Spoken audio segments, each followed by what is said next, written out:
Quand l'oreille ne nous dit pas tout, les connaissances vocales parlent.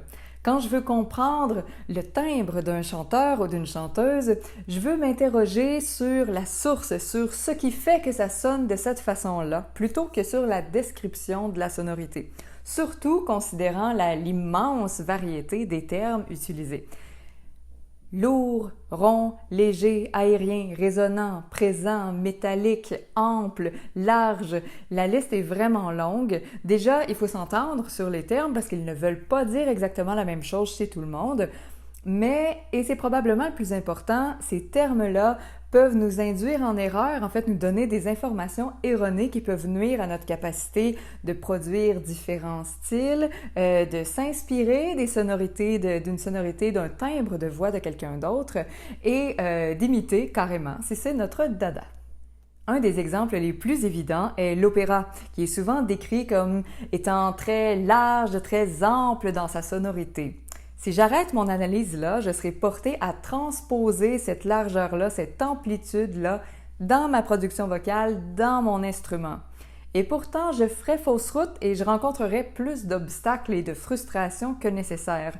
Je veux plutôt me demander qu'est-ce qui me donne cette impression de largeur et d'amplitude? Quelle est la source qui me donne ces conséquences ou ces résultats-là?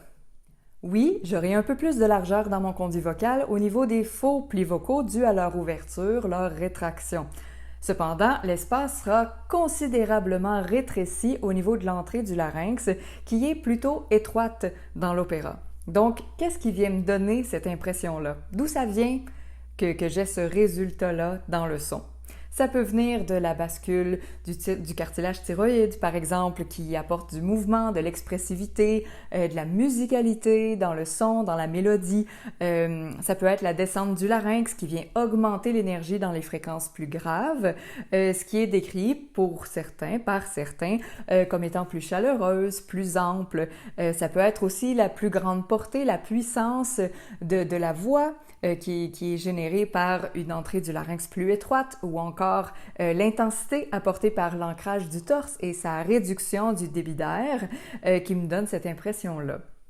Une chose est sûre, c'est que maintenant, non seulement je sais ce qui se passe, mais je sais quoi faire pour arriver à ce résultat-là ou du moins m'en approcher.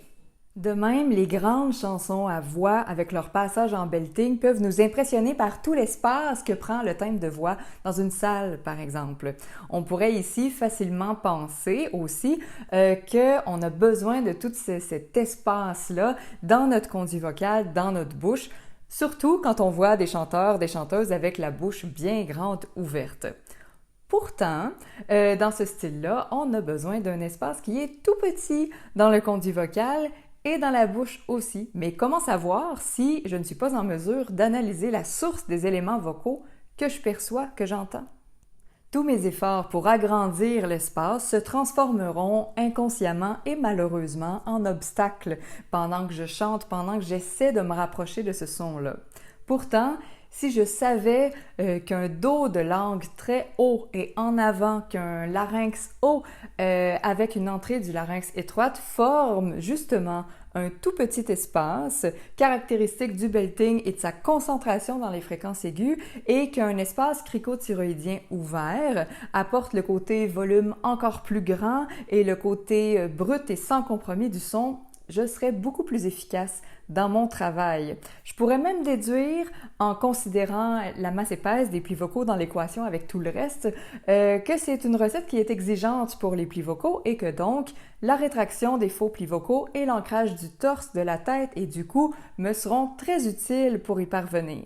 Bref, il est toujours plus bénéfique de pousser notre analyse plus loin que nos impressions auditives ou que nos descriptions imagées du son si on veut vraiment avoir des informations pertinentes sur le comportement vocal d'un élève, par exemple, ou sur les caractéristiques du timbre de telle ou telle personne.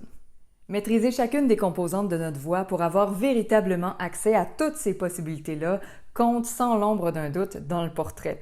C'est pour avoir toujours ces deux volets-là, ces deux facettes-là réunies que le gym vocal compte toujours à la fois des explications physiologiques, anatomiques, acoustiques et de contexte et tout le volet entraînement et trucs.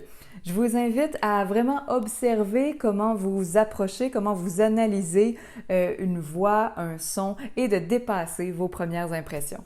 Au plaisir! Vous trouverez juste en dessous un réchauffement vocal gratuit et un défi 4 jours pour améliorer un passage vocal difficile, gratuit aussi. N'hésitez pas!